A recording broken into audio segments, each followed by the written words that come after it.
Mesdames et messieurs, je pense que tout le monde a pu trouver une place. Nous allons pouvoir démarrer cette cérémonie de mise à l'honneur de Monsieur le bourgmestre André Bouchat, organisée à l'initiative du personnel de l'administration. Merci à vous.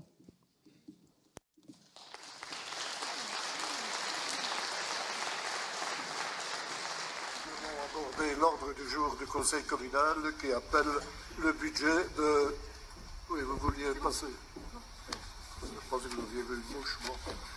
Passer le budget du CPS, après le budget du CPS de la ville de Marche, celui de la ville. Eh bien voilà, mesdames, messieurs, je peux vous dire calmement, gentiment, aimablement, qu'au cours de mes différents mandats, je n'ai jamais vécu une mandature aussi stressante et aussi délétère que celle-ci. Je vais faire comme monsieur Georges, me répéter inlassablement.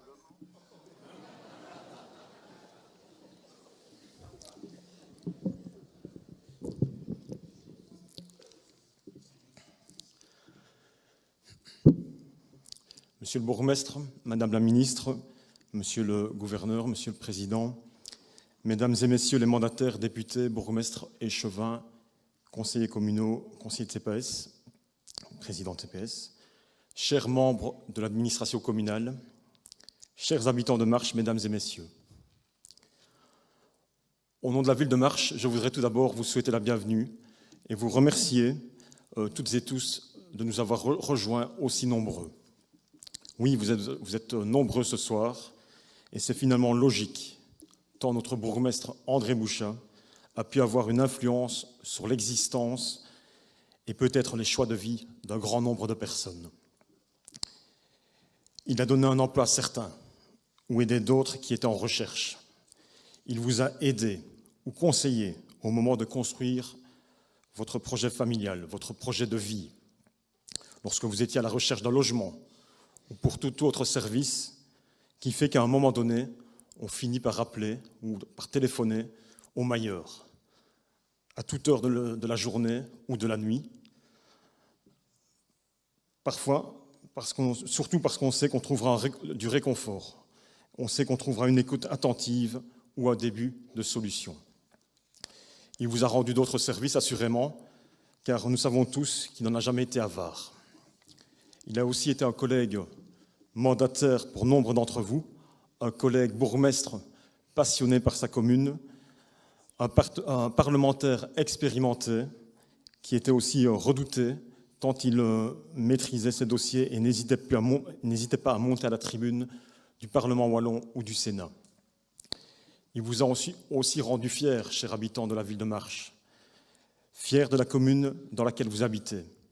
L'action publique qu'il a portée avec les équipes successives des collèges et conseils communaux a réellement métamorphosé Marche pour en faire une commune dynamique, conviviale et au cadre de vie préservé et toujours embelli. Ce n'est pas moi qui le dis, mais de nombreux observateurs externes. Marche, que certains appellent Bouchat City, est aujourd'hui citée en référence par de nombreux observateurs dans de nombreux domaines. Aménagement du territoire, rénovation urbaine, dynamisme de nos entreprises, rayonnement culturel, politique de logement proactive. Marche est passée d'une petite commune sombre au début des années 80, et je n'étais guère plus haut que trois pommes à l'époque, mais je suis évidemment parfaitement conscient du chemin qui a été parcouru pour faire de notre commune le pôle reconnu, le pôle sous-régional reconnu que nous connaissons aujourd'hui. Il m'est difficile, monsieur le bourgmestre, voire impossible, de résumer la longévité de votre carrière. Mais s'il y a bien une certitude, c'est que rarement une personnalité politique a personnifié, incarné sa commune comme vous l'avez fait. Avec cette ingénierie dont seul vous êtes capable pour monter un dossier, avec cette détermination, ce jusqu'au-boutisme qui fait que jamais vous n'abandonnez un projet, vous avez marqué pour des générations cette terre de Famenne, qui, comme vous le répétez souvent, vous colle aux semelles. Ce serait vraiment un exercice sans fin que de lister tout ce que vous avez entrepris et accompli, car il n'y a pas un coin de notre commune où vous n'avez laissé une trace indélébile. Partout, lorsqu'on se promène en voiture, à vélo ou à pied, il existe des traces petites et grandes de votre action à marche et dans nos villages. J'ai passé les 18 dernières années à vos côtés depuis ce jour de 2006 où vous m'avez demandé, non, en réalité, vous m'avez intimé l'ordre de me mettre sur votre liste aux élections communales. Et de ces 18 années, je retiens votre capacité de tous les instants à fixer un cap, à tracer une perspective. Je retiens votre vision du marche de demain et cette volonté inébranlable de tout mettre en œuvre pour arriver au cap fixé.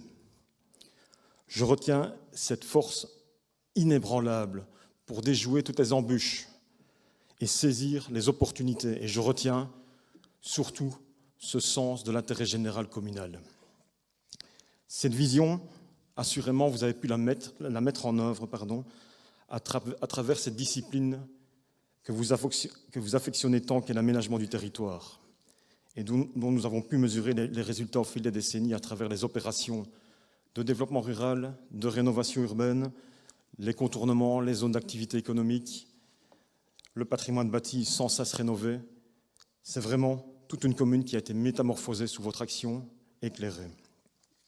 Mais au-delà de ces axes majeurs pour marche, Monsieur le bourgmestre, je retiens cette signature que l'on retrouve aux quatre coins de notre commune. Une sculpture, un vitrail, une place publique, un mur restauré, un beau bâtiment patrimonial, ce supplément d'âme que vous avez souvent ajouté pour que nos habitants bénéficient d'un cadre de vie où chacun se sent bien, où chacun se sent chez lui.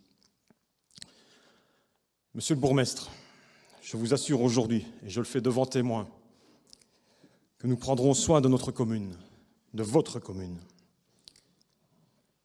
Nous avons des caractères différents, mais comme vous, je sais ce que je veux, comme vous, j'ai de la volonté, et ce que je veux, c'est une commune où il fait bon vivre, où chacun a sa place, une commune qui crée, qui innove, mais une commune où on a toujours plus de liens sociaux. Ce soir, ce n'est pas un au revoir que je vous adresse, mais vraiment, Monsieur le bourgmestre, un merci, et encore merci, Monsieur André Bouchat. Merci beaucoup.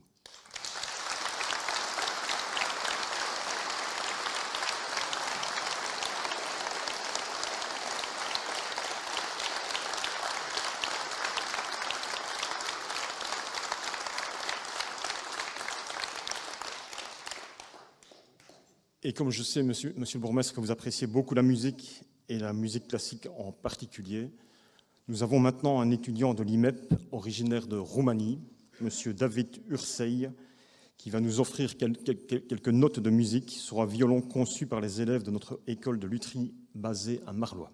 Merci.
Monsieur Maxime Prévost, président des Engagés, devait être avec nous ce soir. Il avait immédiatement répondu présent à notre invitation.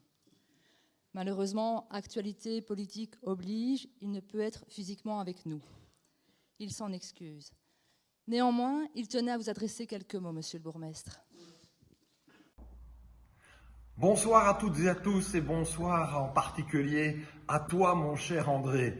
1000 excuses de ne pas pouvoir être à vos côtés physiquement ce soir. C'était initialement bel et bien mon intention de pouvoir festoyer à vos côtés et rendre à André le légitime hommage qu'il mérite. Mais voilà, les circonstances sont bien connues. Actuellement, nous sommes largement mobilisés pour pouvoir tenter de doter la Belgique d'un gouvernement fédéral. Et donc, pris par les négociations, je ne sais pas gagner la belle ville de Marche-en-Famenne ce soir. Ne m'en tenez pas rigueur et profitez-en au contraire pour redoubler de vigueur lorsqu'il s'agit de dire à André, avec force, avec conviction et avec enthousiasme, toute la gratitude que nous souhaitons lui témoigner.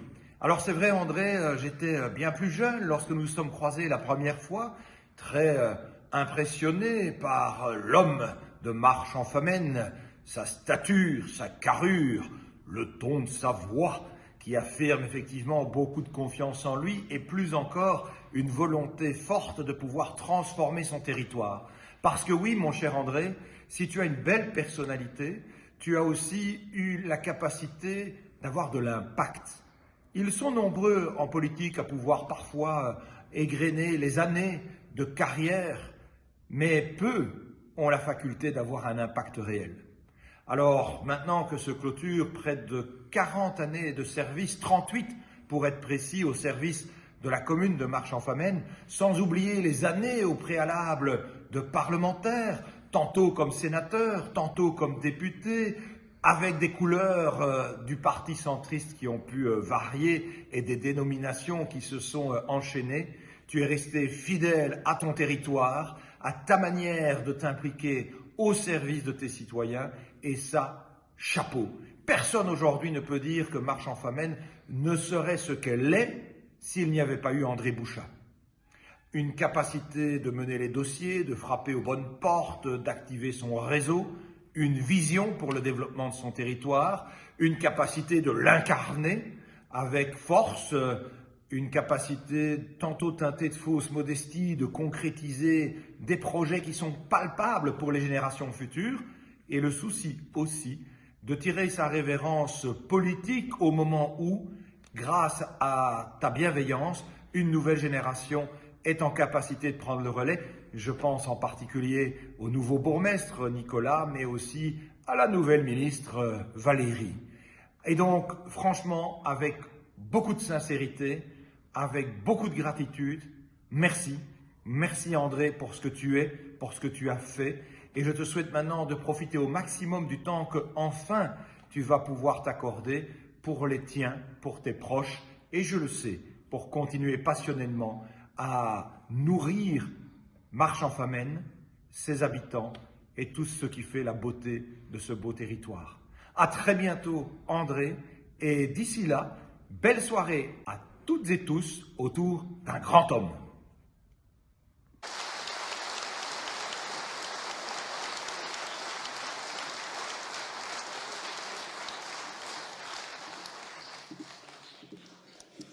Des citoyens, mais également des membres de notre administration ont souhaité aussi vous rendre hommage, monsieur le bourgmestre. Je lui envoie toujours des photos de ma chaîne ancienne, et quand je le revois par après, j'ai soit une lettre d'André Bouchat en me remerciant, et la dernière fois que je lui en ai envoyé, il m'a répondu « Pierrot, André, tu as lu ?» Oui, jubilatoire, jubilatoire, tellement qu'il était content de voir des vieilles photos de marche et de partage. Merci, monsieur le bourgmestre, d'avoir fait de Marche ce qu'elle est à l'heure actuelle. Merci pour votre travail et votre engagement pendant les longues années. Et ça me rend fier d'être marchois ainsi. Monsieur le bourgmestre, merci beaucoup et je vous souhaite une très bonne retraite. Bonjour Mayer, je suis venu ici sans agenda pour vous remercier de m'avoir fait découvrir ici à Marche l'art de la sculpture et la rencontre avec des artistes, Louis Noël, Jean-Marc Ziop, Josia Gotz. Ce fut un réel plaisir d'avoir aussi eu la possibilité avec le service de travaux de réaliser tout ça avec peu de moyens, mais beaucoup d'envie. Eh bien voilà, Monsieur Bouchat, comme dans tous les livres, il y a une page qui se tourne. Nous vous remercions pour tout ce que vous avez fait pour la ville de Marche-en-Famenne et nous vous souhaitons bonne retraite. Monsieur le bourgmestre, bonjour. Juste un petit mot pour vous dire un grand merci pour les belles années passées ensemble. Gros bisous. Merci pour tout ce que vous avez fait pour Marche. Je vous souhaite une bonne retraite, Monsieur Bouchat. Bon vent. Monsieur Bouchat, cher André, l'homme aux chaussettes blanches te souhaite vraiment des bons moments à venir dans ces prochaines semaines et te félicite pour l'ensemble de ta carrière. À bientôt. Et bonjour André, je tiens à te remercier pour tout ce que tu as fait pour la ville de Marche et pour ses habitants.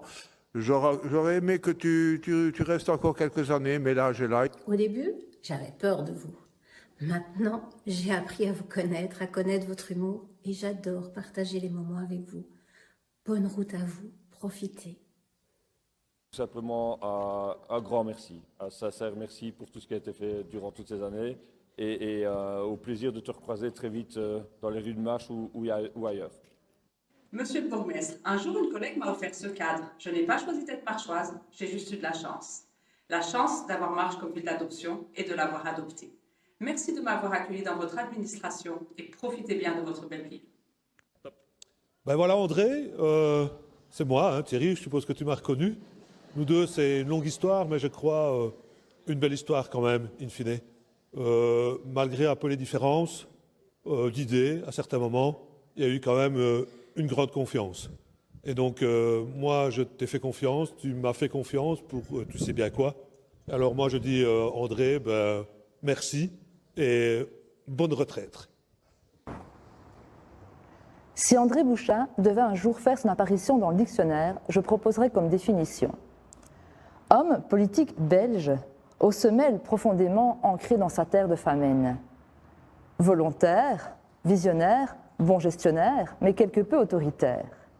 Bourgmestre de la ville de Marche durant une éternité. Personnage cultivé, déterminé, engagé, rusé, redouté, mais qui n'a jamais su se garer. Monsieur le bourgmestre, je suis fière d'avoir travaillé à vos côtés durant toutes ces années et je vous remercie pour ce que vous m'avez enseigné.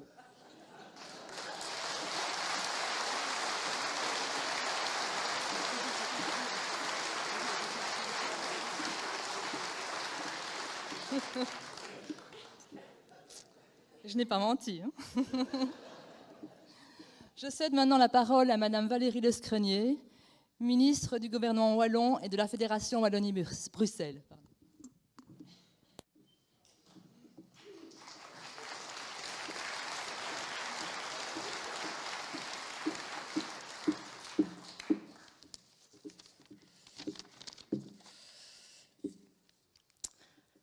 Mesdames et messieurs, chacun à vos titres et qualités, monsieur le bourgmestre.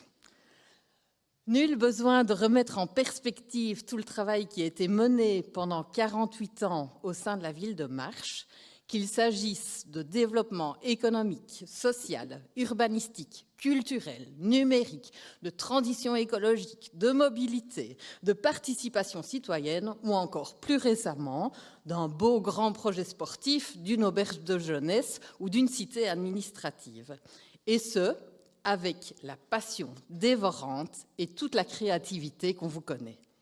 Les orateurs précédents ont déjà largement dressé votre portrait. Tout cela, et c'est d'autant plus louable, en veillant toujours au juste équilibre entre développement économique et développement social, en veillant à ce que chacun trouve sa place à Marche et s'y sente bien. Ce n'est pas pour rien que Le Moustique a classé Marche en octobre dernier parmi le top 10 des communes wallonnes, des 262 communes wallonnes où l'on vit le mieux. Enfin, 261 maintenant, monsieur le bourgmestre de Bastogne.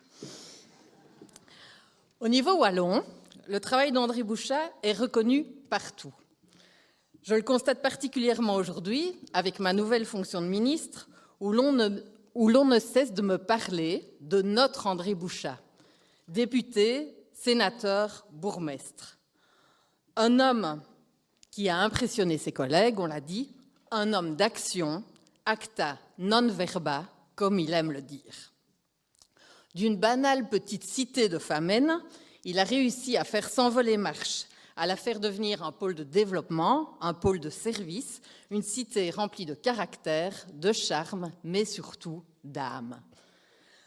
Tout cela, bien entendu, de par sa force de travail, son opiniâtreté, le réseau qu'il a pu tisser au fil des années, son sens de la négociation et surtout son sens de l'anticipation. On me parle de cet envol, bien entendu, mais on me parle aussi et surtout du caractère visionnaire d'André Bouchat. La ligne était tracée, le marche de demain était toujours écrit et on ne lâchait pas. Autour de cette ligne, des nouvelles idées, projets venaient sans cesse s'ajouter, toujours à l'affût de projets d'avenir, anticiper, s'adapter, réagir, bref, être visionnaire, être réactif. Et dans ces objectifs engageants, ce qui était magique, c'était votre faculté d'entraîner derrière vous l'ensemble du personnel communal, de le responsabiliser, ainsi que toute une série d'acteurs, qu'il s'agisse d'acteurs publics, d'acteurs privés ou encore d'associatifs. Bref, un vrai meneur. Mon engagement politique, il a commencé à ses côtés. J'ai ainsi pu, comme plusieurs d'entre nous, bénéficier de la méthode d'apprentissage Bouchat. Anticiper, se projeter, ne pas lâcher, faire face à la grogne parfois, la gestion des deniers publics en bon père de famille, se fixer des objectifs hauts, très hauts, engageants et sans cesse être poussé dans ses retranchements. Toujours avoir des idées dans les tiroirs, toujours faire de Marche une ville pilote, bref, toujours être les premiers. Ne jamais ronronner, que ça passe ou que ça casse, faut que ça avance. Ces enseignements, ils sont bien entendu précieux pour chacune et chacun d'entre nous, et il nous revient aujourd'hui de continuer à les transposer et à les appliquer chacun dans nos fonctions respectives. Et si vous avez aujourd'hui quitté la vie communale, je dois vous dire qu'il est rassurant de savoir votre porte toujours ouverte. Merci pour cela. Alors, quand on évoque André Bouchat, on évoque bien entendu aussi le caractère d'André Bouchat. Certains jours commodes, certains jours moins commodes. Sa grande culture, ses prises de parole qui n'étaient jamais tièdes, sa faculté à donner de la hauteur au débat, sa liberté de parole, son verbe facile. Certains m'avouent aujourd'hui qu'ils venaient spécialement au Salon des mandataires pour entendre le discours inaugural d'André Bouchat. Je pense d'ailleurs que vous devriez demander quelques loyalties au WEX pour cela. Je constate aussi ces belles amitiés que vous avez su tisser autour de vous, quels que soient les partis politiques, et je pense que vous êtes plusieurs à pouvoir en témoigner ce soir. Au-delà des partis politiques, mais également au-delà des classes sociales. Qu'il s'agisse d'un ouvrier aux mains calleuses, comme vous aimez le dire, ou d'un cadre, la considération était toujours identique, avec ce sens du contact et du tutoiement facile. André Bouchat, il aime les gens, il aime les marchoises, il aime les marchois, c'était son carburant. C'est aussi le roc sur lequel on venait et on vient toujours s'appuyer dans les coups durs de la vie. Mais enfin et surtout, je voudrais souligner le fait que chaque moment passé avec André Bouchat, qu'il s'agisse d'une réunion de travail ou d'un moment plus informel ou convivial, chacun de ces moments, c'est toujours un moment unique, dans tous les sens du terme. On ne sort jamais indifférent d'une rencontre avec André Bouchat. André Bouchat, c'est celui qui vous téléphone, qui vous chante une chanson pendant 1 minute 30 au téléphone, et puis qui, dans la foulée, entame plus sérieusement ses propos. André Bouchat, c'est le champion du haut-parleur téléphonique lors des rendez-vous dans son bureau.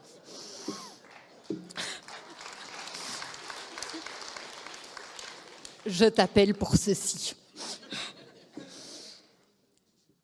André Bouchat, c'est les conclusions de réunion où il vous dit « fais comme tu veux hein », mais où il vous a fait parfaitement comprendre que vous preniez un mauvais cap.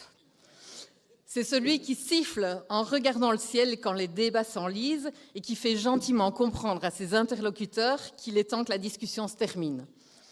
C'est les expressions savoureuses du « je vous éclabousse de mes hommages à « appelle-moi un peu Michel Bovry, s'il te plaît » ou encore la maison proprette de la tante Jeannette, ou qui se plaisait lors de chaque célébration de noces d'or à rappeler aux couples célébrés qu'ils avaient tenu bon la corde du bastingage. C'est celui qui arrive toujours à placer des locutions latines, même dans les dossiers les plus terre-à-terre. André Bouchat, c'est les yeux malicieux, la bouche en cœur et ce petit bouc au menton qu'il aimait caresser. André Bouchat, c'est un personnage pétillant, un personnage humain, un personnage unique. À celui que je connais toujours comme Monsieur le Bourgmestre, il nous est difficile aujourd'hui de l'appeler autrement que Monsieur le Bourgmestre. Alors, Monsieur le Bourgmestre, pour terminer, je pourrais vous dire que je vous éclabousse de mes hommages, mais je vous dirai plus simplement merci pour tout et je vous embrasse.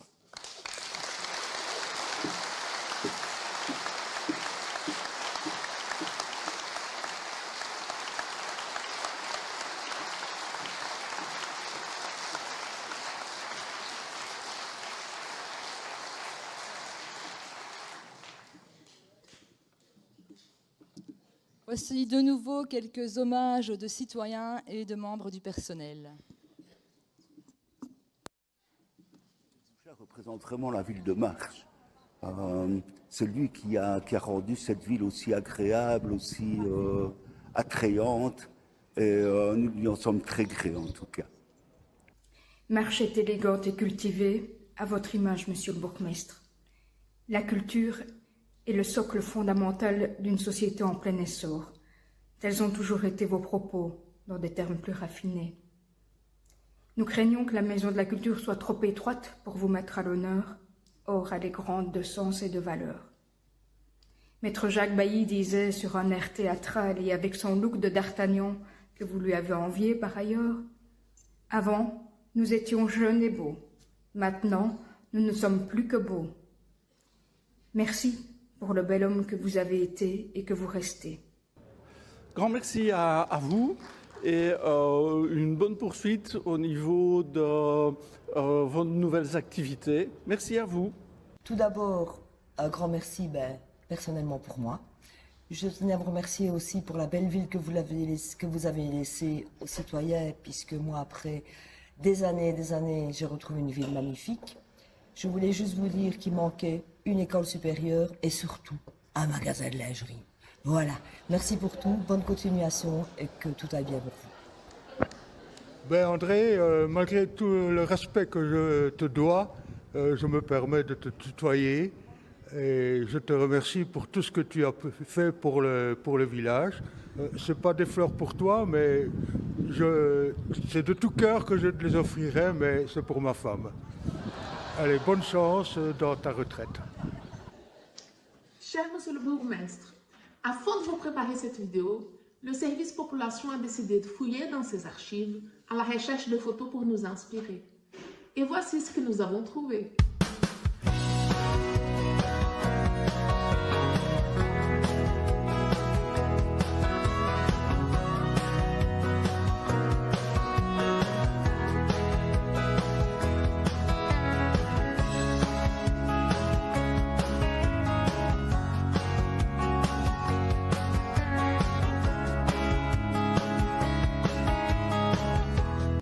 C'est donc grâce à votre travail acharné que la ville de Marche a pu prospérer et devenir la référence qu'elle est aujourd'hui. Pour votre dévouement, votre énergie sans relâche, le service population voulait vous dire un énorme merci.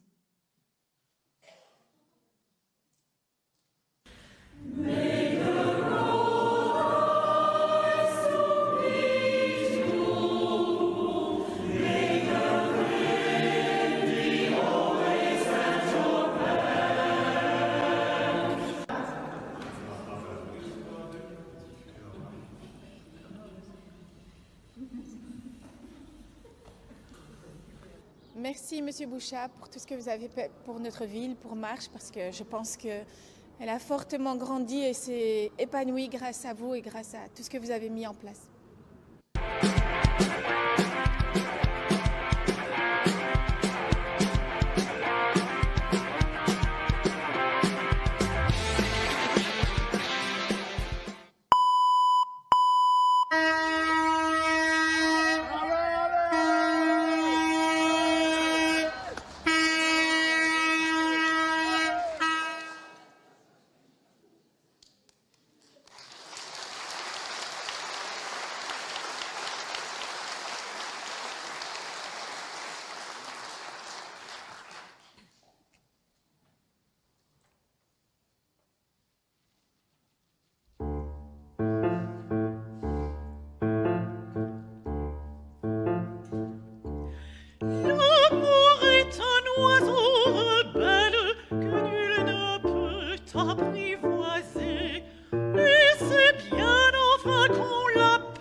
Le choix de ce morceau n'est évidemment pas le fruit du hasard, puisque Monsieur le bourgmestre a souvent dit que Marche était sa maîtresse préférée. Après cette remarquable interprétation de Marie-Catherine Bacquelin et l'intervention dans la vidéo de la chorale gantoise, chère au cœur de Monsieur le bourgmestre, j'invite Madame la directrice générale Claude Merker pour interpréter son récital.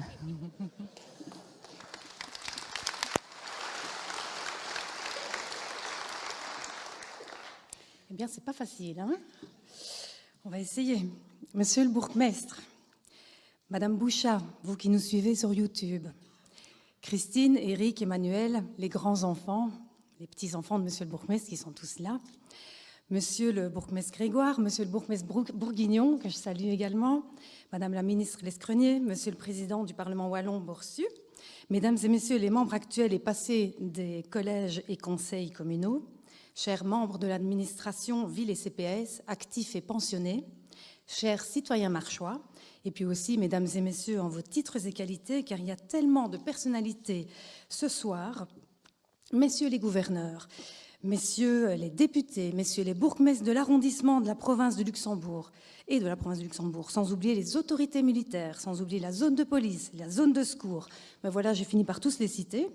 C'est beaucoup d'hommes d'ailleurs. Merci Madame la ministre d'être là.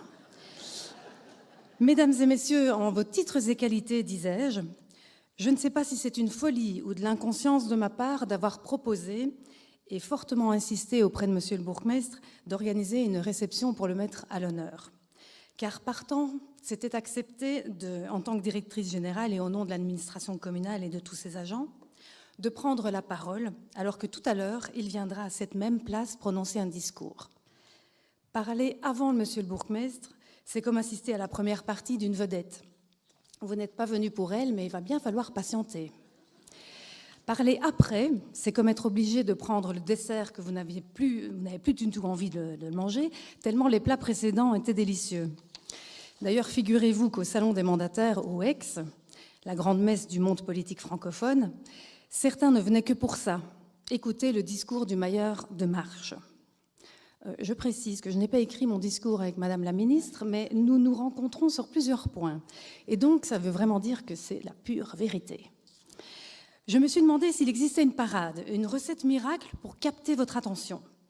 Je ne vais pas vous énumérer les faits d'armes et réalisations concrètes sur marche de Monsieur le bourgmestre.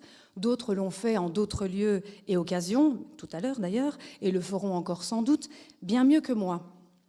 Même si les termes de bourgmestre bâtisseur, de visionnaire pour sa ville, de politique moderne que nous avons entendus sont les plus évocateurs pour moi, mais ici, ce sera un point de vue un peu plus administratif, une vue de l'intérieur de l'hôtel de ville et de l'ensemble des services communaux. Alors, comme c'est vraiment de rigueur pour le moment, j'ai été tout de même tentée de recourir à l'intelligence artificielle, au moins pour voir ce que ça donnerait. C'était d'ailleurs pas trop mal, mais je vous en fais grâce parce que, vous vous en doutez, c'était pas très personnalisé, c'était pas très investi, très vivant et c'était franchement creux. Et c'est normal. L'intelligence artificielle, elle n'a jamais rencontré notre bourgmestre. Elle n'a jamais croisé son regard perçant, fixe et désarçonnant, le signe soit d'une légère réprobation, soit qu'il pense que vous le prenez pour un idiot.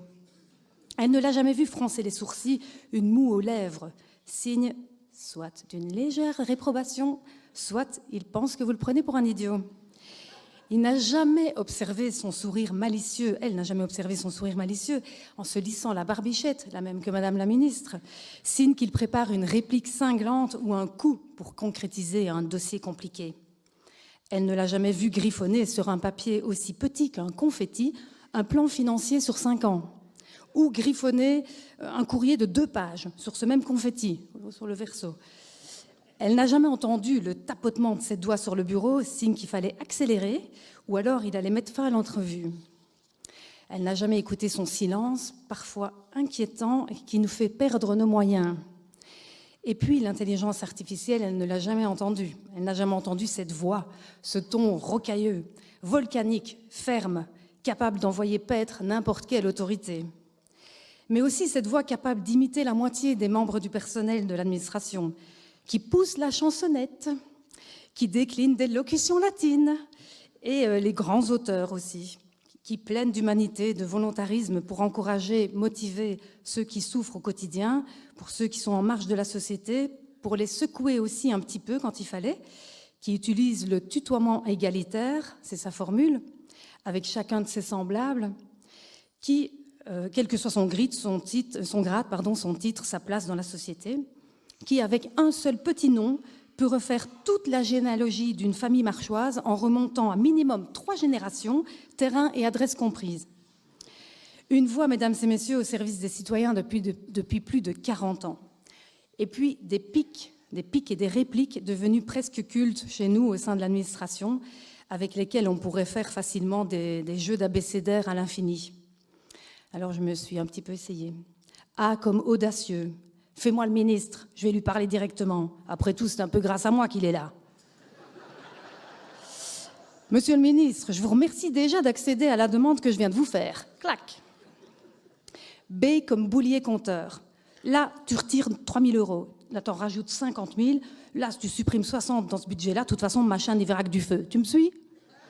Bon, alors là, les enfants, nous passons la main. C'est à votre tour maintenant, parce que si j'ai bien compris, votre grand-père a déjà commencé à former certains d'entre vous aux finances communales.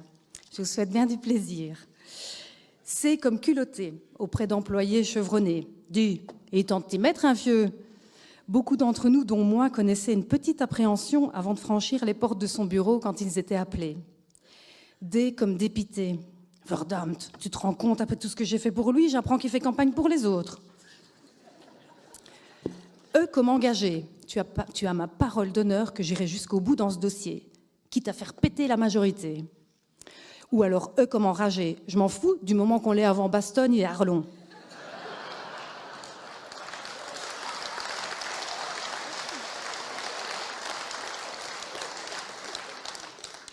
F comme fataliste. Je lui ai déjà expliqué 3 fois. 3 fois. 3 fois. Il n'a toujours rien compris. F comme fonceur. Je serai déjà à Rome qui sera toujours à marche. H comme humain. C'est bien simple. Si je peux t'aider, je le ferai volontiers. Alors, cet alphabet, on pourrait le refaire jusqu'au bout et puis le recommencer. Mais je ne me suis pas essayé à l'exercice, heureusement pour vous. Mais beaucoup ont eu de la chance d'entendre une de ces histoires sur ses années d'études à Leuven, où il a vécu le Wallenbeuten, où il a lancé des pavés dans la rue. Sur ses années comme marchand de bois, ses années de gérant de propriété terrienne, ses premières années d'échevin des travaux. Aussi ses années de gérant de... Oui, ça, je l'ai déjà dit, ses premières années d'échevin. Sur ses années au Sénat et celles au Parlement wallon, où il a ferraillé sur beaucoup de dossiers. Et puis aussi, me racontait-il, sur le stress qu'il étreignait parfois lors de ses premiers discours. Alors ça nous rassure un petit peu, nous, communs des mortels, avec notre papier et nos mains qui tremblent et la voix le bégaiement et tutti quanti. Bon, alors j'espère, monsieur le bourgmestre, que vous ne m'en voudriez pas de vous avoir un petit peu brocardé, comme vous dites. On rit, on plaisante, mais c'est pour masquer l'émotion qui nous étreint. Pour la plupart des agents de la ville, nous n'avons connu que vous comme bourgmestre. Il ne reste que 2, 3 ou 4 agents qui sont toujours en fonction et qui ont démarré leur carrière avec votre prédécesseur Charles Hanin. Et vous étiez d'ailleurs déjà là, en tant qu'échevin des travaux. Donc l'émotion nous étreint, disais-je, et chacun d'entre nous peut évoquer un ou vraisemblablement plusieurs souvenirs personnels. Pour moi, ça a commencé 3 mois avant mon entrée à la ville de Marchand-Famenne, quand j'ai perdu mon père. Alors que nous ne nous connaissions pas, monsieur le bourgmestre, pas encore. J'avais passé les examens de recrutement, mais on ne s'était pas encore rencontrés. Vous aviez tenu à m'envoyer une lettre. Ça m'avait beaucoup touchée et ça me touche encore. Alors des marques de respect, de soutien, de sympathie comme celle-là, je crois que je ne prends pas trop de risques en disant que chacun ici, dans cette salle, à un moment donné dans votre vie, vous en avez reçu d'André Bouchat. Alors à titre personnel encore, je me permets ici d'évoquer quelques-uns de nos points communs. J'en profite. Car même si nous n'avons pas toujours été d'accord, même si parfois ça a été houleux entre nous, nous avons quelques points communs, comme l'amour des livres et de la littérature, même si je reste une néophyte à côté de vous. La musique classique. Alors là, vous m'avez toujours prêté des connaissances que je n'ai pas, je dois bien vous l'avouer. L'amour des chiens, l'amour de la Bretagne et des huîtres. Et pour les huîtres, par contre, je tiens la distance. Je me rappelle d'ailleurs d'un collège de Noël où on avait fait un petit concours. Et puis, j'en profite encore. Vous m'avez appris, vous nous avez tous appris à garder les yeux grands ouverts, à être des touristes actifs en tout lieu où une bonne idée pourrait être pêchée pour l'adapter et l'upgrader à et pour Marchand-Famenne. Alors oui, le 21 juillet, ça restera la fête nationale belge, bien évidemment. Mais pour beaucoup de Marchois, pour beaucoup d'agents de la ville de Marche, le 21 juillet restera l'anniversaire de notre bourgmestre, André Bouchat, et nous continuerons à vous le souhaiter. Merci pour tout, monsieur le bourgmestre.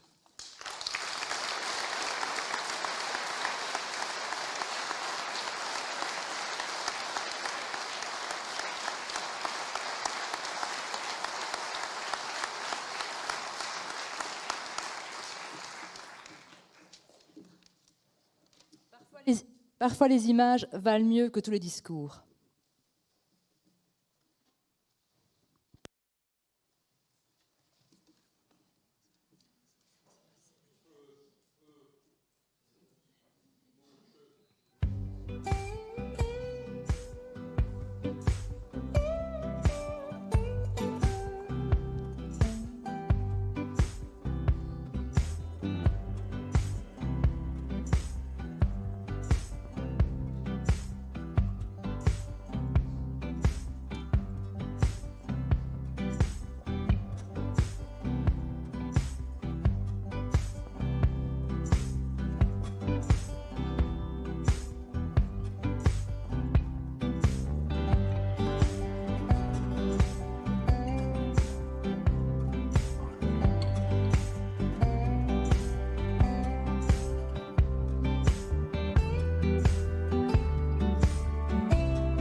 J'invite maintenant Christine et Éric Bouchat à prendre la parole.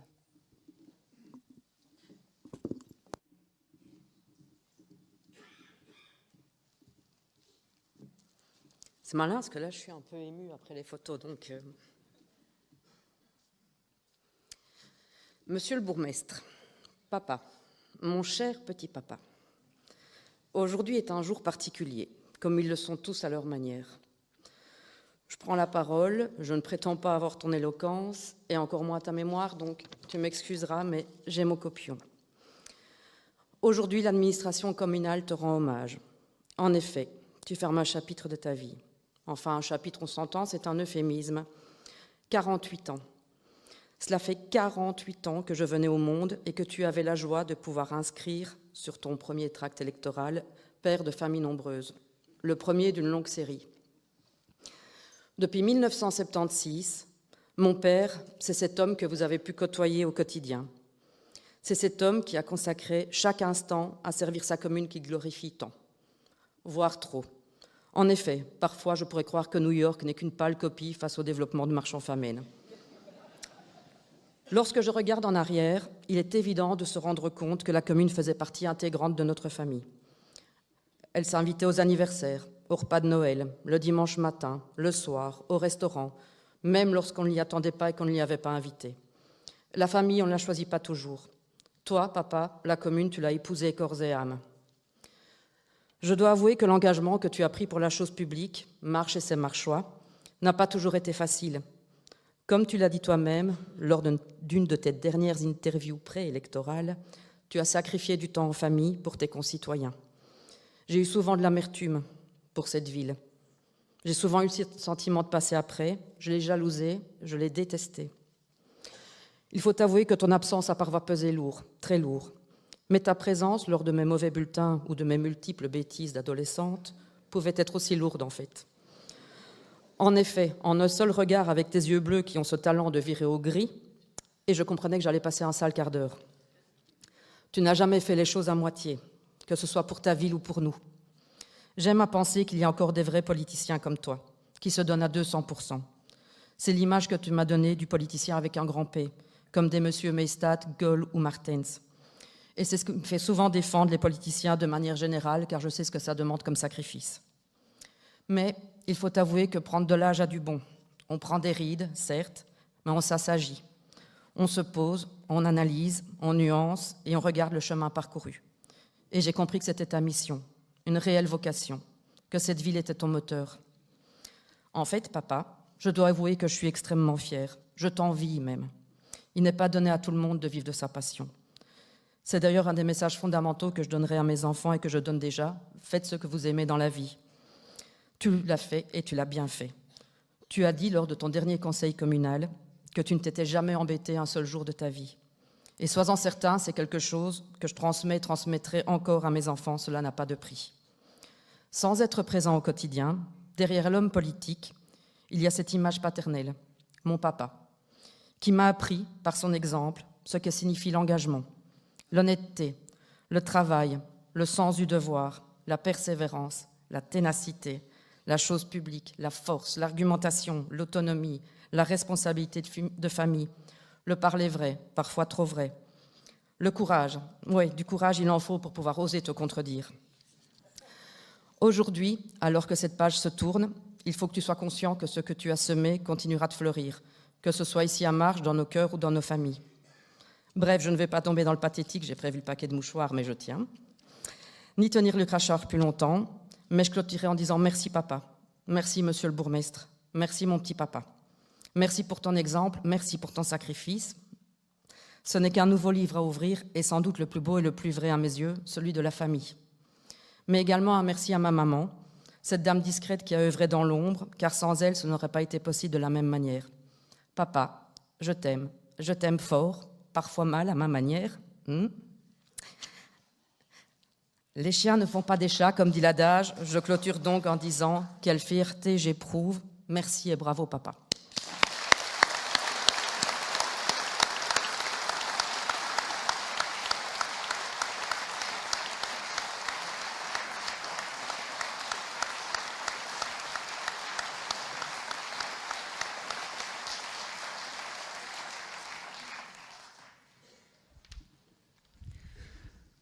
Rêver.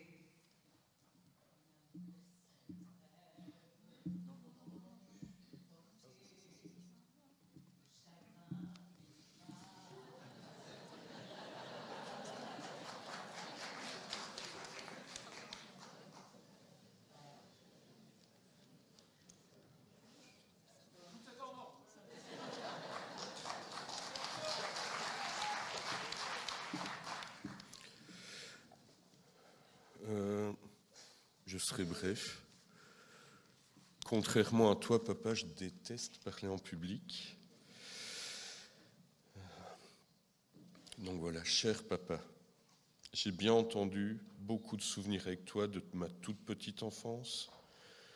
J'ai des souvenirs de longues promenades à moto avec toi, accroché à toi sans casque et avec maman un peu fâchée.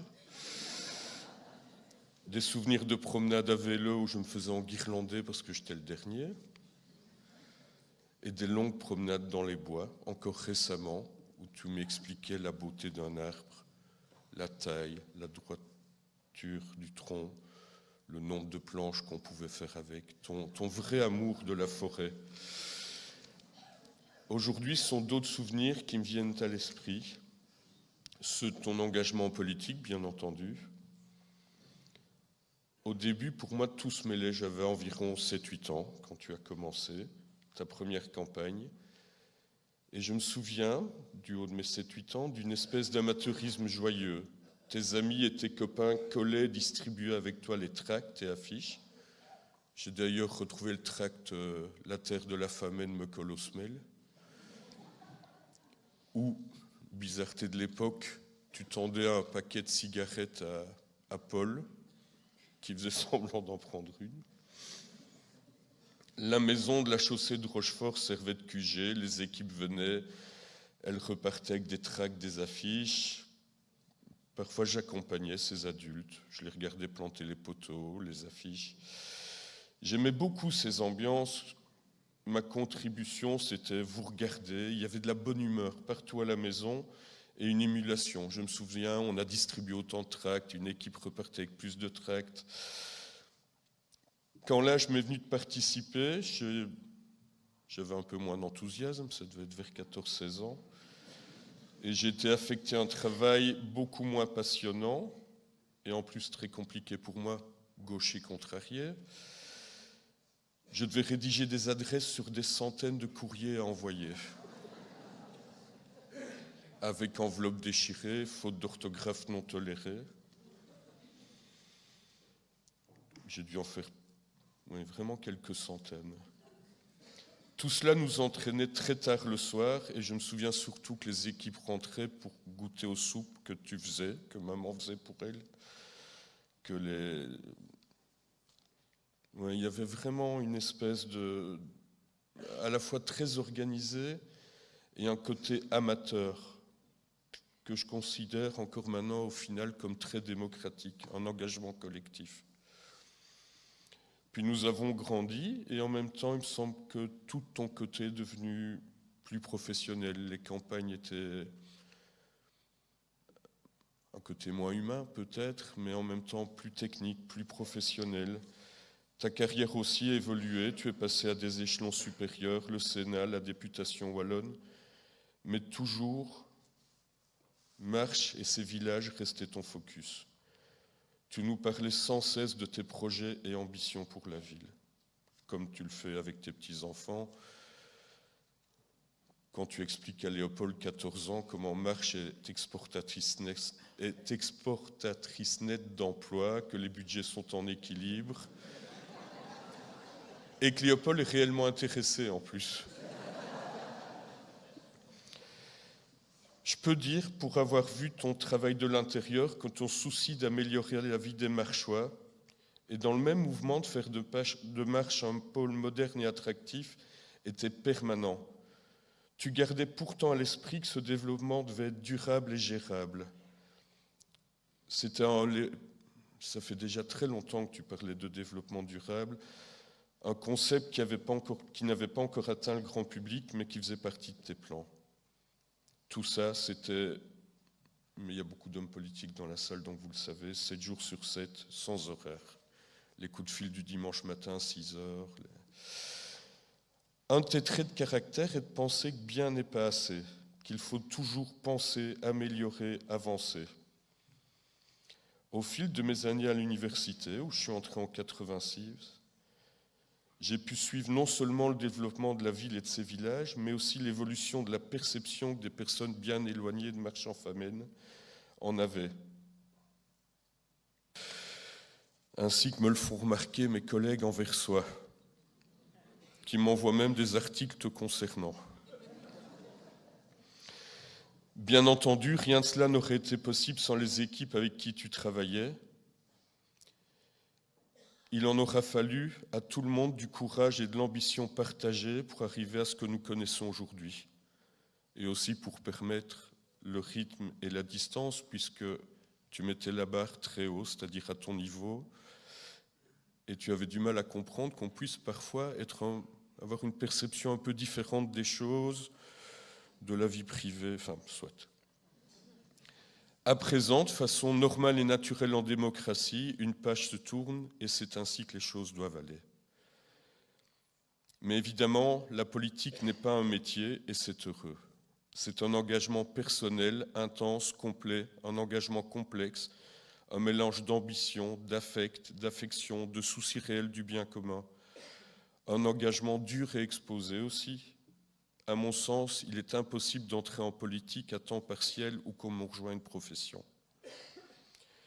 C'est pour l'intensité de cet engagement que j'ai toujours d'ailleurs une petite pensée pour celles et ceux qui passent la main à la suite d'élections. Le moment est donc venu pour toi, papa, de passer la main. Tu vas passer du statut de bourgmestre à celui de papy. Ce ne sera peut-être pas la mue la plus facile de ta vie, mais je suis persuadé que tu vas y arriver. Je t'embrasse.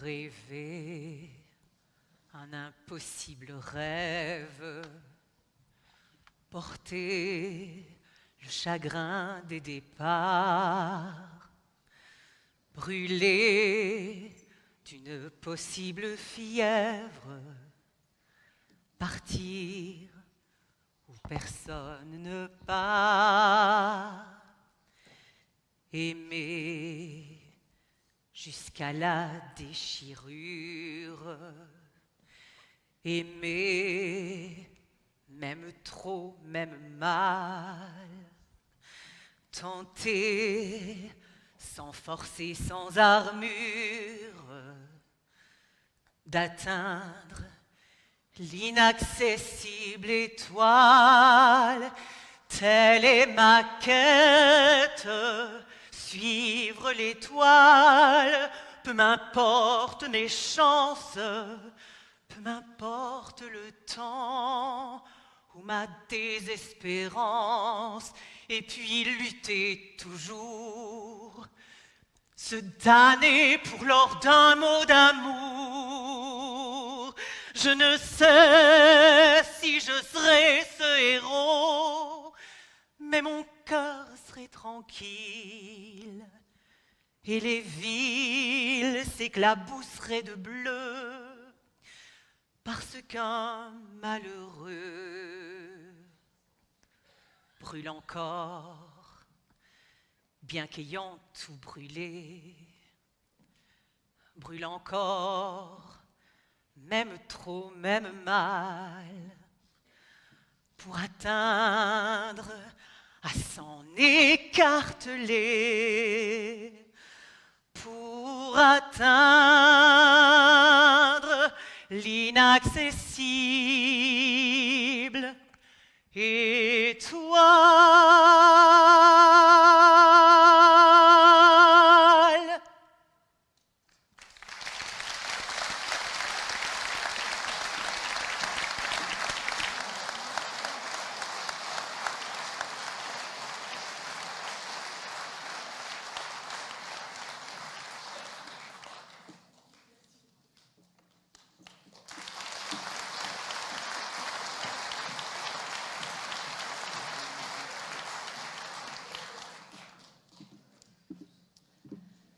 Je dois vous avouer que nous avons longuement hésité avant de lui donner la parole. Monsieur le bourgmestre, c'est à vous.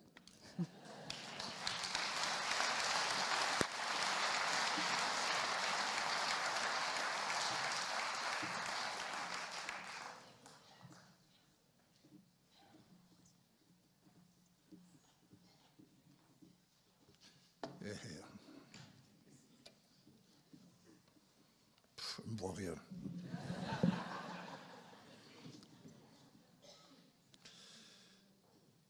Madame la directrice générale, vous avez bien voulu citer les personnalités.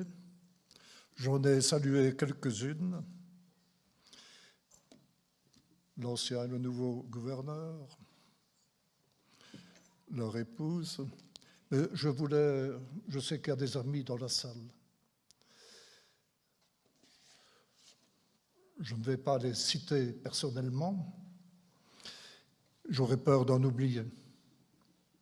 Je leur dirais tout simplement que j'ai été très sensible à des coups de fil qui m'ont été donnés au bon moment. Je saluerai juste une personne qui m'a pris sur sa liste en 1976. Il s'agit de Jacques Bourguignon, un jeune homme de 103 ans qui est là-bas au bout de la première rangée.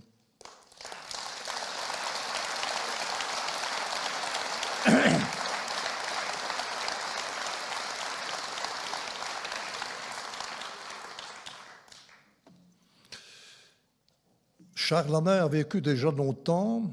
Jacques Bourguignon, c'est un record.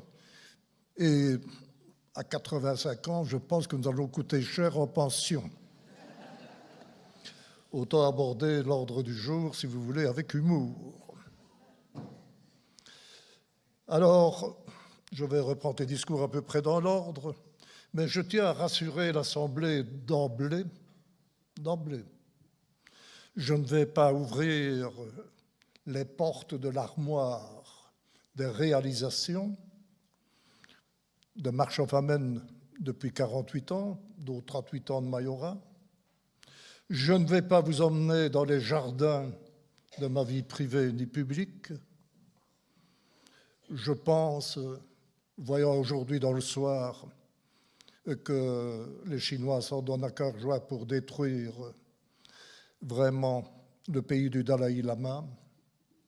Celui-ci disait, j'ai retenu la phrase, si vous écoutez un homme, ce n'est pas ainsi que vous devez le juger.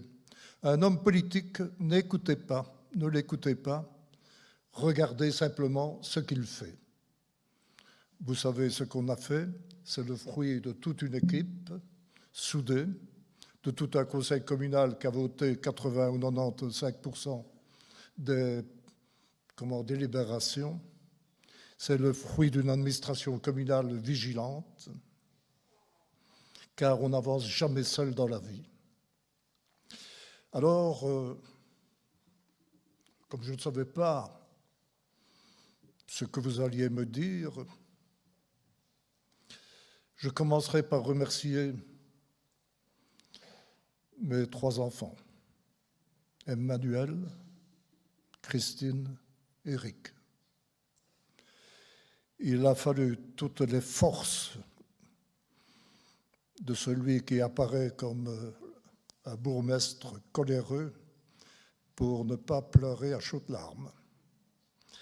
J'ai été élevé, mes enfants, mes petits-enfants, dans un milieu où on avait difficile de dire les mots de l'amour. C'était une pudeur familiale. On avait les gestes instinctifs. Mes parents étaient l'amour incarné, mais il y avait des choses qu'on ne savait pas dire. Je ne voulais peut-être pas dire assez tout au cours de ma vie que je vous aimais, mais aujourd'hui, je franchis le pas pour dire que non seulement je vous aimais, mais que je vous adore, vous et mes petits-enfants. Il manque quelqu'un.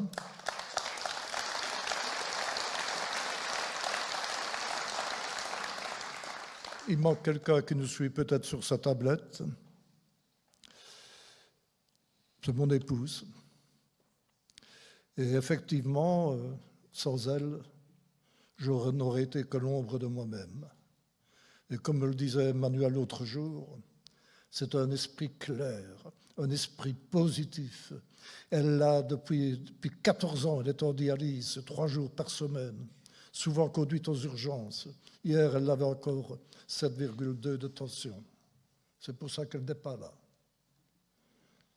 Mais je tenais à lui rendre le plus parfait hommage. Si Marche est devenu en partie ce qu'il est, c'est parce qu'il y avait quelqu'un qui me mettait la bride, qui me conseillait et qui était quelque part la norme pour moi.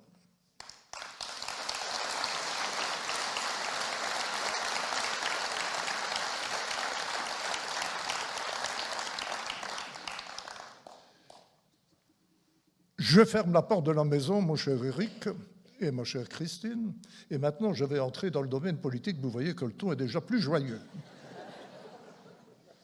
Fini l'émotion, et je m'adresse, ça va me faire bizarre, Madame la directrice générale, je dois dire Monsieur le bourgmestre. Mon cher Nicolas, je vais te mettre tout à fait à l'aise, et vous aussi. j'ai reçu de multiples messages de soutien, de sympathie. Comme si j'étais au bord d'un abîme, comme si ma vie allait s'arrêter, comme s'il y avait une grande déception en moi.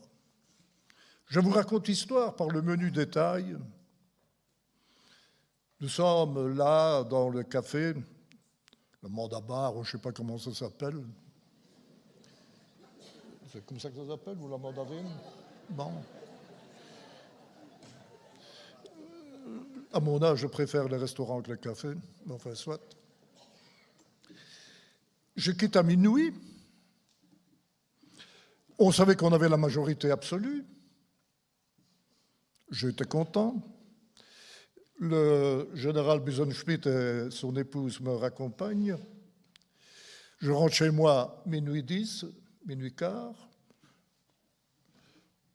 Mes chiens viennent m'accueillir, je ferme la porte, coup de téléphone. Un journaliste joyeux qui me dit « Vous avez la majorité absolue ». Je le savais. « Est-ce que vous connaissez les scores ?» « Non. » Et il me donne les scores. J'accuse le coup. Je pensais encore être bourgmestre et démissionner en juillet de 26, jour de mon anniversaire. Petite coquetterie pour faire 50 ans de carrière à la commune. Voilà. Et toujours, Nicolas était pour moi le bourgmestre qui devait me succéder. Il m'annonce les scores, et puis il me demande de manière faussement benoîte, quelque peu hypocrite, il me dit « Vous allez siéger ». Mesdames, Messieurs, la démocratie, et je dis ça devant des députés, des gouverneurs, des présidents de Parlement, la démocratie ne se conçoit que dans la dignité. Quand l'électeur vous a indiqué qu'il y avait un bourgmestre qui avait des projets d'avenir et qu'on croyait moins en vous, je devais partir. J'ai pris ma décision, illico presto. Alors, c'est vrai que ça fait comme un coup. Il faut accuser le coup. Mais Madame la directrice générale, j'ai lu beaucoup sur Marc Aurèle. Je connais l'histoire évidemment de Sénèque, de sa fin, de Néron, Épictète et quelques-uns. Mais je dois vous avouer que lorsque j'ai une difficulté, moi qui parle souvent avec vous, je me repais de la philosophie des stoïciens. Et grosso modo, et je parle devant un licencié en philosophie, Emmanuel, au risque de lui paraître un peu sommaire ou trop schématique, j'ai retenu une chose, c'est que ces philosophes prévoient un axiome, une norme. Ils disent, je le dis à ma manière, qui est un peu plus chrétienne que de parler de Zeus ou de Jupiter, peu importe. Grosso modo, c'est « Seigneur, donnez-moi la force d'accepter ce que je ne peux changer ». On ne peut pas changer un score, on ne peut pas changer les indications données par la démocratie, qui doit avoir le dernier mot. Et les stoïciens ajoutent l'autre versant, et donnez-moi la force morale de changer ce que je peux changer. Et ce que je peux changer, mesdames, messieurs, ce sont mes émotions. Ne pas me complaire dans cette amertume de ce qu'on a réalisé, de ces oripeaux de la fausse gloriole. Et pour cela, il faut tout simplement comprendre que je n'ai plus qu'un ticket aller et sans retour pour le dernier bout de chemin de ma vie. Et plus l'issue se rapproche, plus j'apprécie la vie. Et puis, c'est tellement facile de comprendre que quand on voit un homme qui vient difficilement à la tribune pour parler, comment peut-on s'imaginer quand on a 20 ou 40 ans? Comment peut-on s'imaginer qu'en voyant cet homme clopinant, qu'il a encore une vision d'avenir pour la ville. Tout compte fait, si j'avais été à leur place, j'aurais voté aussi pour Nicolas. Et Nicolas, je le dis, tu es un travailleur infatigable, tu as ce qu'il faut d'ambition, car en politique, on ne réussit pas si on n'en a pas. Tu es intègre, et je pense que tu as été en très bonne école, à très bonne école. Alors, je crois que la ville est dans de bonnes mains, et c'est d'un cœur vraiment détaché, souriant, que vraiment je te passe, que tu as pris et que je te passe le pouvoir.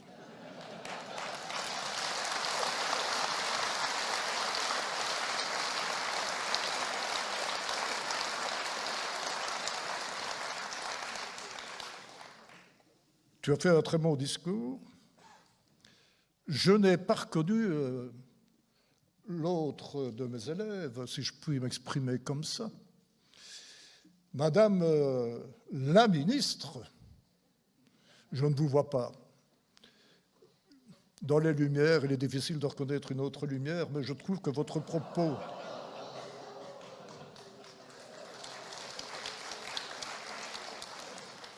Je trouve que votre propos était comme vos talons pour arriver à la tribune.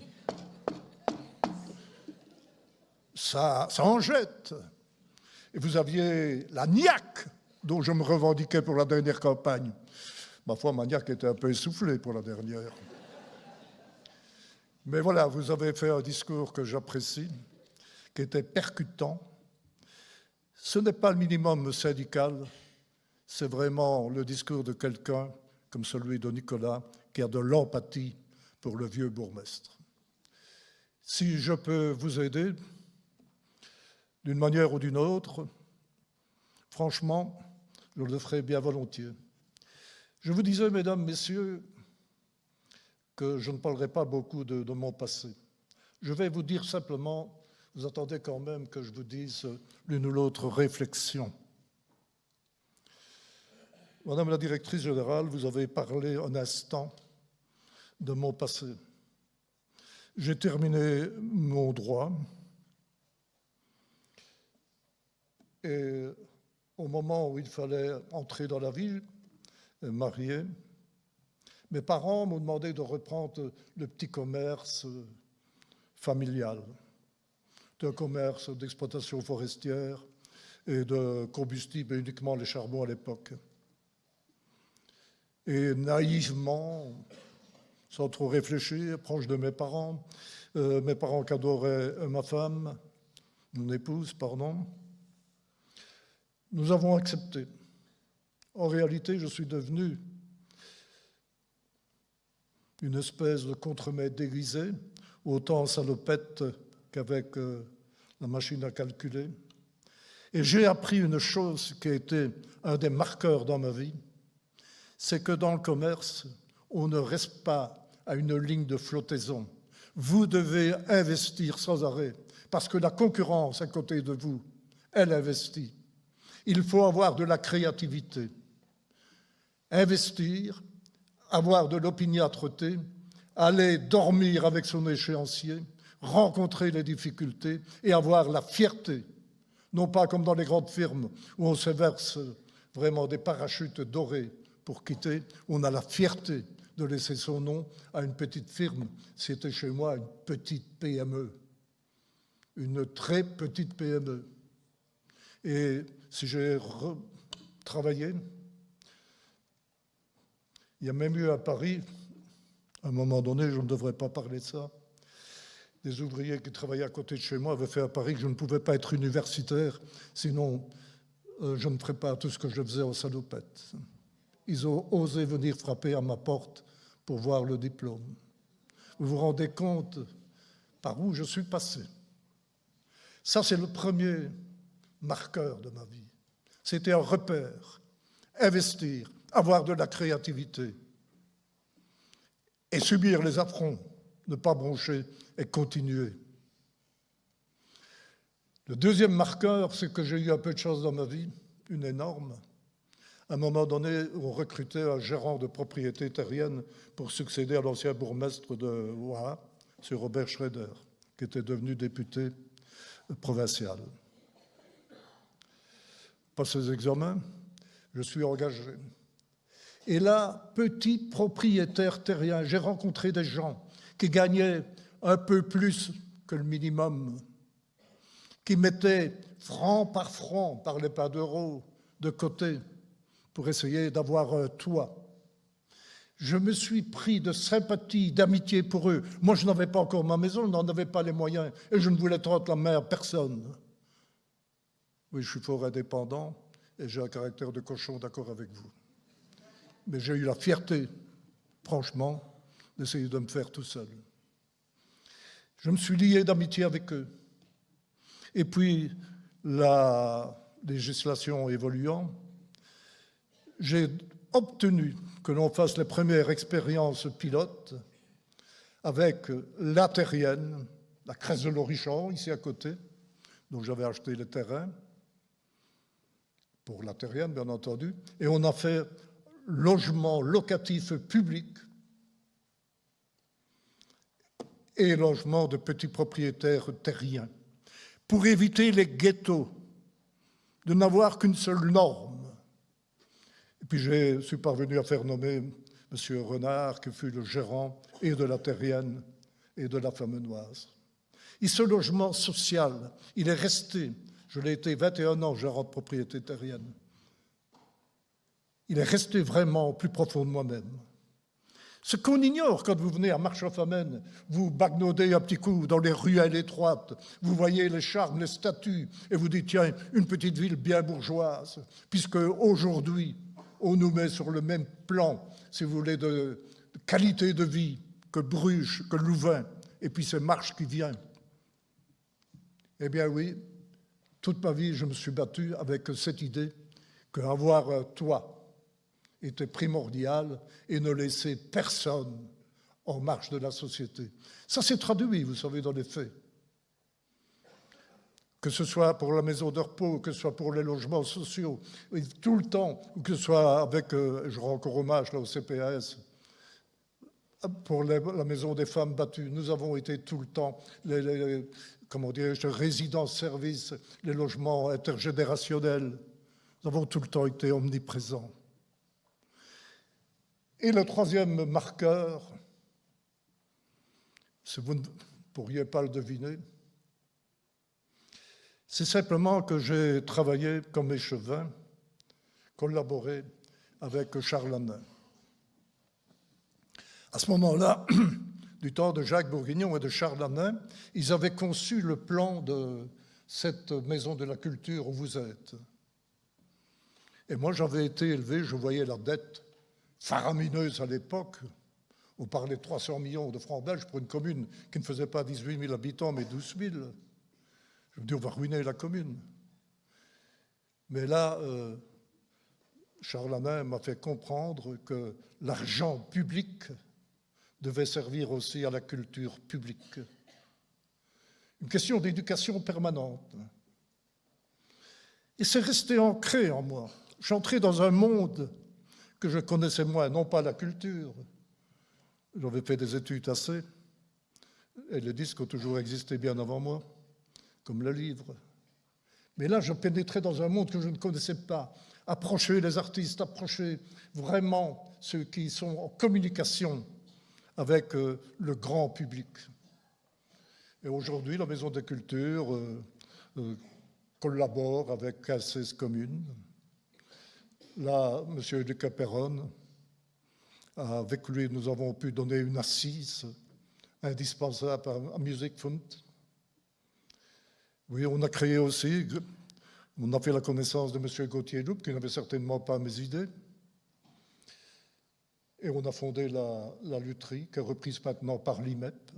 On a mis des statues un peu partout dans Marche, pour montrer au moins, lorsque vous voyez ces espèces de stops à l'entrée de Marche, faites attention, vous entrez dans un autre monde, roulez prudemment.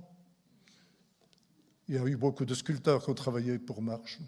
Et je voudrais confidentiellement J'ai encore fait épargner 100 000 € de sponsors qui sont là à disposition de la Fondation Roi-Baudouin, 110 000 plus exactement, pour que l'on place une statue sur le rond-point qui va être bâti en face de la fourche sur la Nationale 4, pour accueillir Bastogne et Arlon qui viennent et qu'on leur souhaite la bienvenue.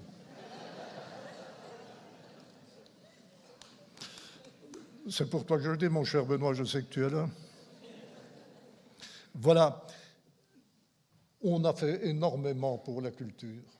Il n'y avait pas d'académie des beaux-arts. J'ai dû le faire, et j'ai pu le faire parce que j'étais sénateur et j'avais comme ami le bourgmestre d'Arlon, Larcier, Guy. Et nous sommes devenus une dépendance d'Arlon. On peut continuer longtemps de la sorte pour le culturel. Le prix Horizon. Je viens de revoir là la photo de Jean-Michel Follon. Vous savez comment ça a été, Follon? Pourquoi on a fait les vitraux? Ça va vous faire rire, j'espère. Il y a 20 ans, j'avais déjà pris la décision de me retirer. Je vous dis, il faut juger les politiques que selon leur réalisation. Le restant, il ne faut pas les croire. Bon. Et le frère de Follon travaillait sous les ordres de Philippe Bontemps, ou très proche de Jean-Paul Ledoux et de Philippe Bontemps à Durbuy. J'ai fait sa connaissance. Il me dit, je vais vous présenter mon frère. Et nous voilà partis à la Hulpe, à la Fondation. Et là, je vois notre artiste réputé. Follon, c'est celui qui faisait, si vous vous souvenez, dans France 2, « Bonsoir les petits », vous voyez, les petits bonhommes qui s'envolaient comme ça dans les nuages. C'était lui. Et j'ai vu qu'il embrassait des personnes qui souffraient d'un handicap, tout un quart. Et je voyais qu'il faisait avec sincérité. Je ne savais pas à l'époque que c'était le cas de son fils. Je dis, cet homme ne peut avoir qu'une belle âme. Je me suis avancé vers lui. J'avais lu un livre de Tirtiot, Le passeur de lumière, et pour me donner une contenance encore timide sous mes aspects rugueux, je dis, vous n'avez jamais envisagé de faire jouer la couleur, car c'est un dessinateur et un pastelliste de premier plan, au travers de la transparence du verre. Je cherche une église, j'en ai une, et voilà comment nous avons fait les vitraux de l'église de Loire. Nous avons fait aussi ceux de la chapelle du monument. On peut continuer comme ça dans le culturel. Et je pense que c'est fondamental que l'on puisse faire une trêve dans la quotidienneté, respirer, comprendre. À mon âge, on n'a plus à apprendre beaucoup. Mais je mets maintenant ma force à essayer de comprendre, descendre en moi, essayer avec bienveillance de comprendre mes erreurs. Et à ce sujet, toutes les personnes que j'aurais pu vexer par ma vivacité leur demandent de me pardonner. Voilà les 3 marqueurs qu'ont fait toute ma vie. Ceci dit, j'ai eu énormément de chance, mesdames, messieurs, et je conclurai par là. Je ne voulais pas qu'on fasse une fête. Je ne la voulais réellement pas.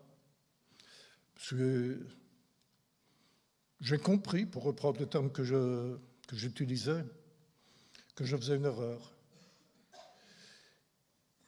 Mais voilà, faire une fête, ça peut vous donner une espèce de renom, de suffisance.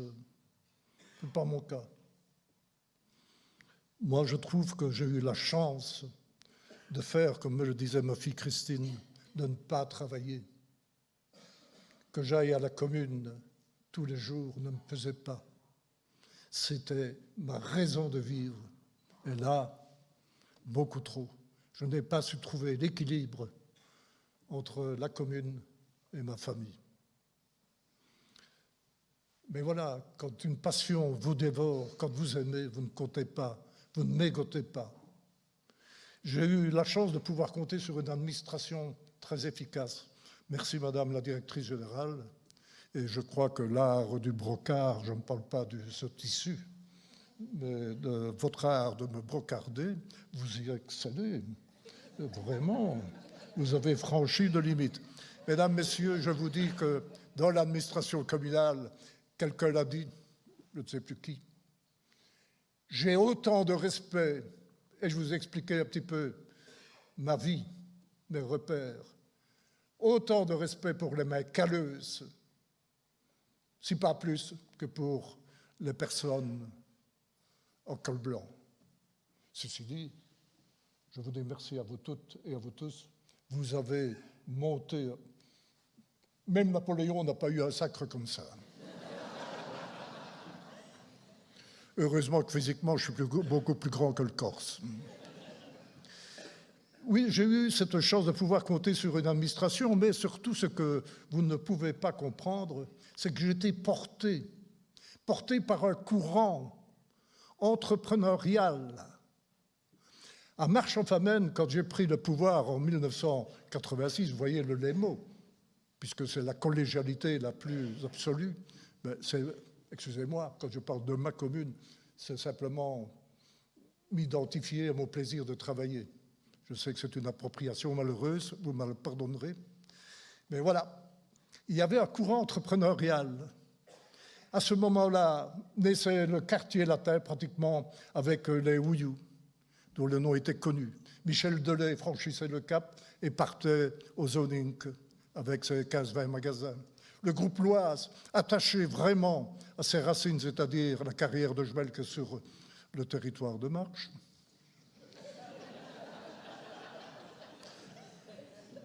Ils extraient les déblais là où il faut beaucoup de bruit. Mais le siège social est à Marche-en-Famenne. Oui, oui.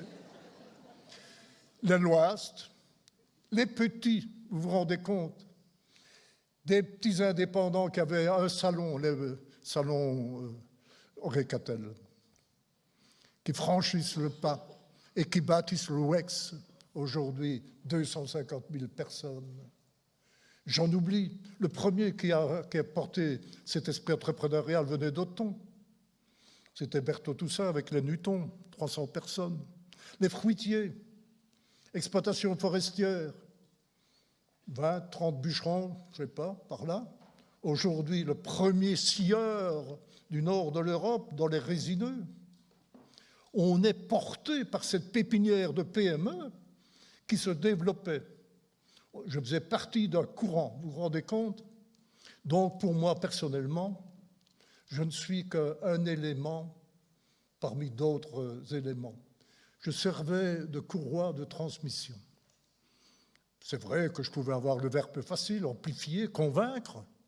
C'était pratiquement mon métier. Mais il y avait un environnement super favorable.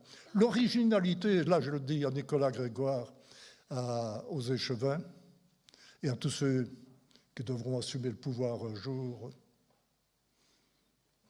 Quoique si vous avez la même carrière que moi, M. Grégoire, ça durera très longtemps. J'ai toujours eu, Madame la directrice générale, c'est un conseil, mais comme vous en avez brocardé, c'est un ordre. Un ordre, vous savez, j'ai toujours eu.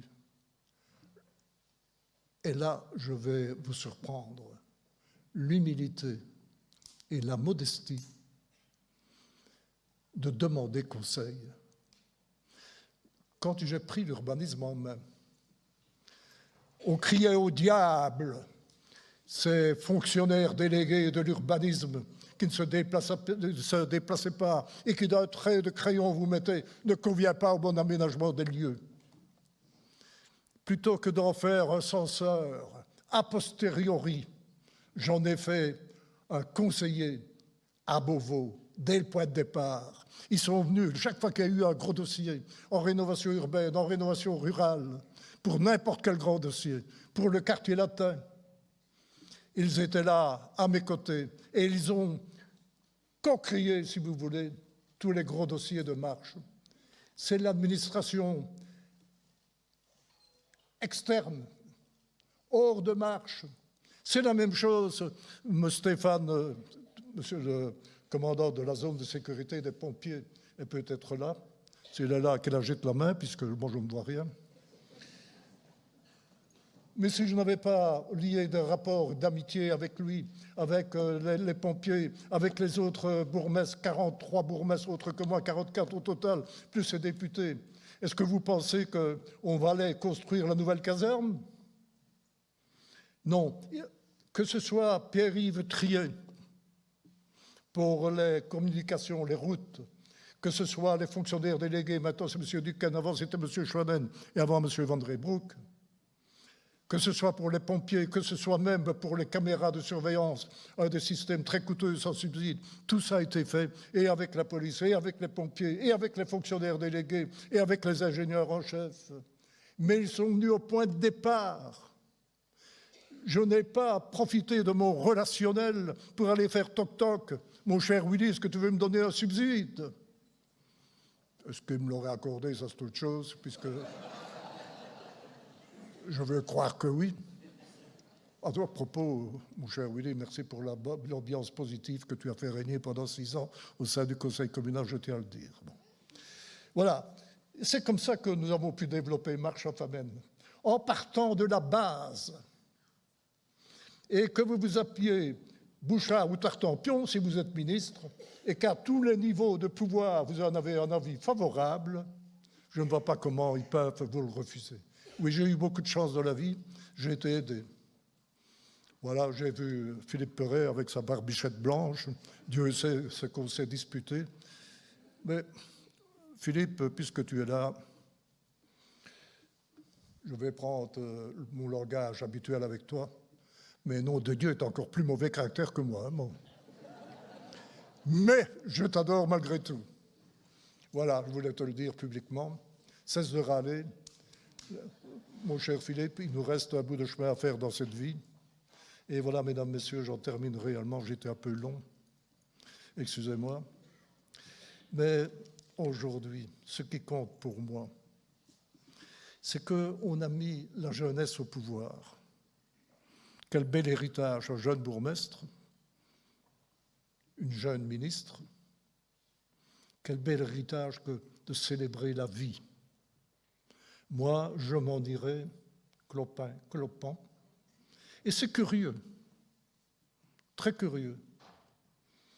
Je marche en boitant et mon esprit marche droit.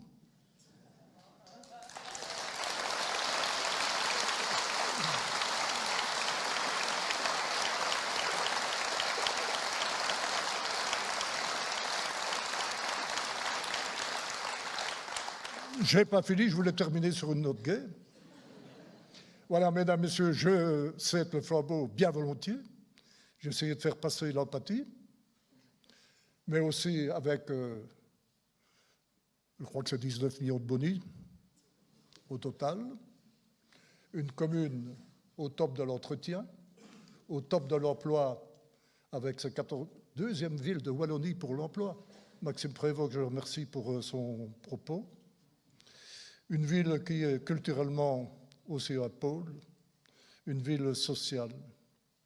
Mais franchement, il faut que pour le dernier bout de chemin, mon cher Philippe, il faut se préoccuper de l'instant que nous vivons.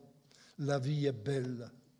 Il faut que l'on puisse polir ce joyau en or que la vie nous offre de ce moment. Il ne faut plus ruminer sur le passé. Il ne faut pas entrer dans les transes du futur. Il faut vraiment célébrer la vie. Et je vous souhaite, à vous toutes et à vous tous, avec un peu d'émotion dans la voix, que votre vie soit joyeuse et gaie. Merci de votre écoute.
Ne partez pas trop loin, monsieur le bourgmestre. Non, j'ai oublié de remercier Madame Bacquelin, la diva, merci. Je vous ai fait croire dans mes baisers que c'était magnifique, c'était super magnifique. Je voudrais dire merci à monsieur le doyen qui est venu me réconforter, qui m'a dit « Je suis là pour l'extrême onction parce que vous en avez pleuré ». Voilà, j'accepte donc son enterrement bien volontiers. Cette fois-ci, je vous quitte. J'ai oublié de remercier vraiment tout le personnel. Merci Madame Collard, merci à Nicolas Druet, merci à tous ceux qui m'ont aidé. Est-ce que j'en ai encore oublié d'autres? Qui? Toute l'administration qui est derrière nous. Je viens de le dire, ça. Oui.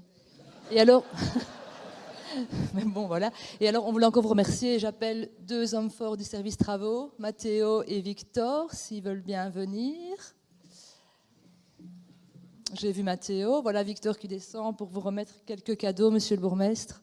Et pour rester dans la tradition, elle doit dire en latin « Nunc es bibendum ».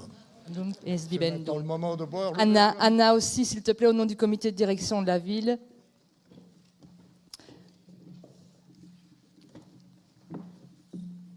Voilà, Anna. Je passerai près de vous pour voilà, les configurer, mais comme ça, vous aurez toujours les mains libres et un très bon son, très belles images. Voilà. Je dois l'ouvrir? Non, non, vous ne l'ouvrez pas. C'est du comité de direction. Et on m'a emmené, en plus, c'est celle que j'aime le mieux, toute l'administration.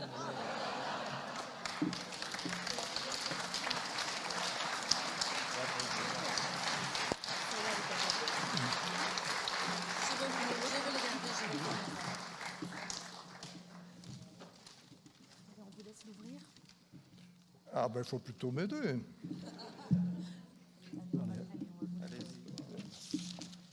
Attention, madame, vous me tirez sur la floche, là.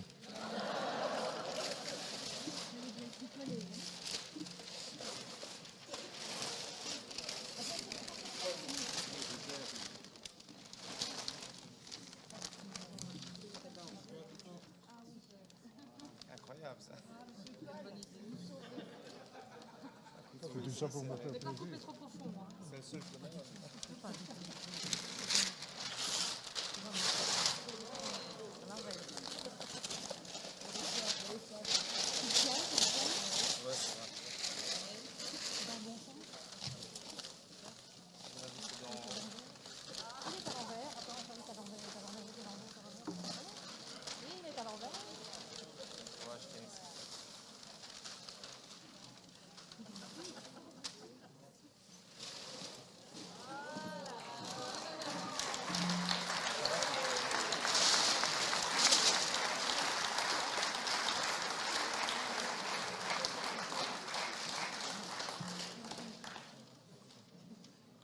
Est-ce qu'on peut me présenter le modèle communal?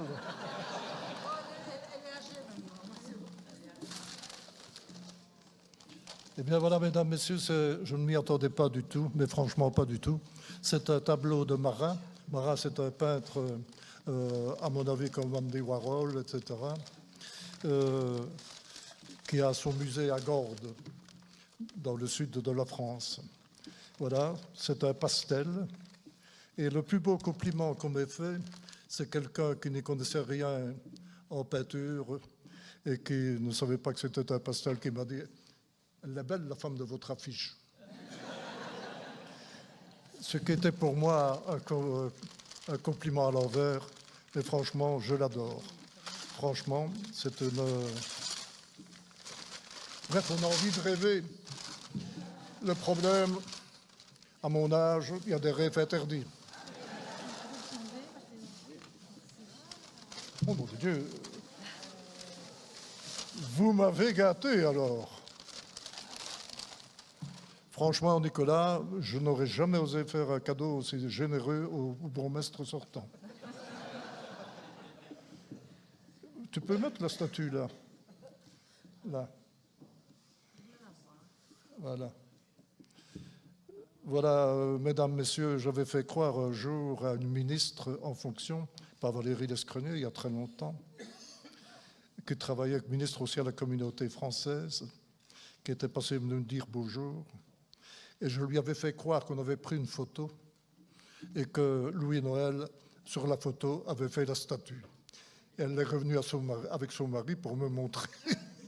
Elle l'avait cru, la blague. Bon. Alors, mes enfants, qu'est-ce que vous en pensez? Tôt ou tard, ce sera votre héritage, interdiction.